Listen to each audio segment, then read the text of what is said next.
Halo semuanya, perkenalkan nama saya Adinda Dwi Rahmawati dari Prodi Sistem Informasi dengan NIM 3022310002. Nah, kali ini aku akan menjelaskan materi pengantar sistem informasi. Konsep sistem informasi yang meliputi teknologi, people, serta proses yang saling berinteraksi sebagai nilai tambah penghubung untuk mencapai tujuan organisasi atau bisnis.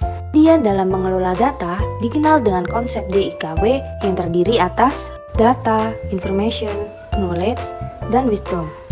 Data adalah angka atau gambar, teks, suara, dan lain-lain yang belum diolah atau dianalisis.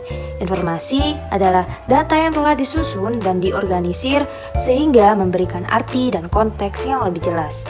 Knowledge sendiri atau pengetahuan merupakan memahami, menafsirkan, dan menerapkan informasi dengan konteks yang lebih luas sehingga memiliki makna atau manfaat. Wisdom atau kebijaksanaan adalah prediksi di masa depan. Sebagai contoh, digambarkan dalam data tersebut selama jam sibuk pagi hari, volume lalu lintas di jalan utama menuju pusat kota pada hari biasa rata-rata 1.000 kendaraan per jam. Namun, pada hari Senin, volume lalu lintas meningkat sebesar 50% menjadi 1.500 kendaraan per jam. Dari data tersebut, kita dapat menyimpulkan informasi bahwa pada jam sibuk pagi hari, jalan utama menuju pusat kota di hari Senin ada peningkatan lalu lintas sebesar 50% dengan mengorganisir data, grafik, atau tabel. Setelah memahami informasinya, kita dapat mengevaluasi faktor-faktor yang mempengaruhi lalu lintas seperti pola pekerjaan dan aktivitas sehari-hari masyarakat. Setelah itu, kita dapat menggunakan pengetahuan ini untuk mengembangkan strategi pengaturan lalu lintas yang lebih efektif, seperti memperluas jalan atau memperkenalkan sistem transportasi umum yang lebih efisien. Contohnya, pemerintah dapat memperkenalkan kebijakan untuk mendorong kendaraan ramah lingkungan atau memperluas infrastruktur transportasi alternatif seperti sepeda diberdayakan jalan kaki, dan tentunya pemerintah akan memberikan jalan khusus bagi sepeda atau jalan kaki. Selanjutnya ada komponen sistem informasi yang terdiri atas software, hardware, people, database, network, dan juga prosedur. Keterkaitan komponen sistem informasi yang meliputi user, application, operating system, dan juga hardware. Selanjutnya ada sistem informasi dan perkembangan industri yang terdiri atas Industri 1.0 pada tahun 1784, Industri 2.0 pada tahun 1870, Industri 3.0 pada tahun 1969, Industri 4.0 pada tahun 2010, dan masa sekarang adalah Industri 4.0 pada tahun 2020. Next, ada area keilmuan spesifik sistem informasi. Yang pertama, Enterprise System, mempelajari sistem informasi lintas fungsi yang menyediakan integrasi proses bisnis utama dan membantu dalam merencanakan sumber daya suatu organisasi. Yang kedua, ada IT Governance dan Audit, mempelajari cara meningkatkan kemampuan organisasi untuk mencapai tujuan dan sasarannya secara keseluruhan dan cara mengevaluasi penerapan tata kelola TI. Yang ketiga, ada Data Science, mempelajari bagaimana penerapan prinsip dan teknik penanganan data untuk memberikan informasi yang bermakna dan mendukung pengambilan keputusan dalam suatu organisasi. Next, ada sistem informasi di organisasi. Dalam gambar tersebut, ada 3 aktivitas dalam sistem informasi menghasilkan informasi yang dibutuhkan organisasi untuk mengambil keputusan, mengendalikan operasi, menganalisis masalah, dan menciptakan produk atau layanan baru. Lalu, apa itu sebuah organisasi? Jadi, organisasi adalah sekelompok orang yang bekerja sama dengan cara terorganisir untuk mencapai tujuan bersama.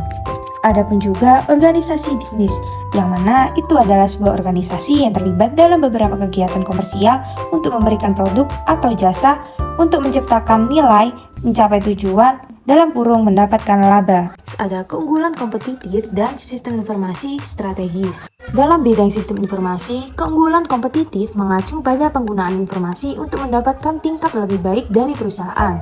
Nah, dari struktur ini, sistem informasi mendukung strategi bisnis dengan memanfaatkan sistem informasi, lalu menganalisis investasi atau nilai untuk menciptakan nilai keunggulan kompetitif. Selanjutnya, mewujudkan keuntungan demi mencapai tujuan. Next, ada penggunaan TI yang strategis yang terdiri atas biaya yang lebih rendah, membedakan, berinovasi, mendorong pertumbuhan, dan mengembangkan aliansi. Next, ada tingkat dan fungsi organisasi bisnis yang meliputi sales and marketing, manufacturing and production, finance and accounting, dan human resource. Hubungan proses bisnis berkaitan dengan sistem informasi ialah serangkaian aktivitas yang berhubungan dengan logika mengenai bagaimana suatu tugas bisnis tertentu dikerjakan serta mewakili suatu unit organisasi dalam mengkoordinasikan pekerjaan, informasi, dan pengetahuan yang mereka miliki. Manajer harus memperhatikan proses bisnis karena mereka menentukan seberapa baik organisasi tersebut menjalankan bisnisnya serta merupakan sumber dari keunggulan strategis. Dari setiap fungsi utama bisnis, terdapat proses-proses bisnis yang spesifik tetapi banyak proses yang melintas area fungsional. Sistem informasi mengotomatisasi bagian-bagian dari proses bisnis serta mereka dapat membantu merancang ulang dan memperlancar proses-proses ini. Dengan adanya sistem informasi, sebuah bisnis bisa lebih efisien dan efektif dalam pengelolaannya sesuai prinsip manajemen. Berikut adalah skema proses pemenuhan suatu pemesanan. Sales menghasilkan pesanan lalu menginput pesanan tersebut ke dalam sistem. Bagian akuntansi akan membuat tagihan serta mengecek apakah tagihan tersebut telah dibayar. Ketika telah dibayar akan menghasilkan faktur. Setelah dilakukan pembayaran, maka bagian manufaktur dan produksi akan memproduksi barang tersebut serta mengemasnya. Setelah itu, barang tersebut siap kirim sesuai dengan alamat pemesan. Sistem informasi di berbagai tingkatan. Pada tingkatan pertama ada TPS, tingkatan kedua ada MIS, pada tingkatan ketiga ada DSS, pada tingkatan 4 ada ESS. TPS atau Transaction Processing System berguna untuk mencatat transaksi sehari-hari guna mendukung manajer menengah. Di Hardware, pengawas produksi menggunakan TPS mereka untuk mencatat dan memantau tingkat inventaris dan keluaran lini produksi saat ini. Di MIS atau Management Information System berguna untuk menggunakan data dari TPS untuk mendukung manajer tingkat menengah. Di Healthwise, manajer penjual regional menggunakan laporan MIS untuk memantau penjualan divisi mingguan dan membandingkan penjualan aktual dengan sasaran penjualan yang ditetapkan. DSS atau Decision Support System menggunakan data dari TPS dan seperangkat alat analisis yang fleksibel untuk mendukung manajer menengah. Di Healthwise, manajer penjualan regional menggunakan DSS untuk mengevaluasi dampak kampanye promosi nasional baru-baru ini terhadap penjualan regional dan keuntungan perusahaan. Dan yang terakhir ada ESS atau Executive Support System menggunakan data internal dari MIS dan TPS serta data eksternal untuk mendukung manajer tingkat atas. Di Hardware, Wakil Presiden Pemasaran menggunakan ESS-nya untuk melihat operasi pemasaran saat ini dan untuk mengembangkan strategi pemasaran jangka panjang. Next ada sistem informasi perusahaan yang terdiri atas Enterprise System, Major Cross-Functional Enterprise Application and their Interrelationship, Supply Chain Management, Enterprise Resource Planning, dan yang terakhir Customer Relationship Management.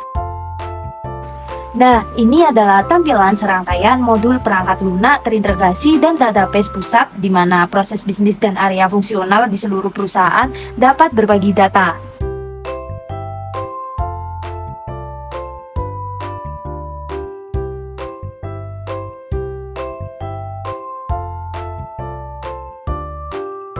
Selanjutnya ada e-business, e-commerce, dan e-government. E-business merupakan penggunaan teknologi digital untuk memberdayakan proses bisnis melakukan e-commerce dan mempromosikan kolaborasi perusahaan dengan pelanggan, pemasok, dan pemangku kepentingan bisnis lainnya.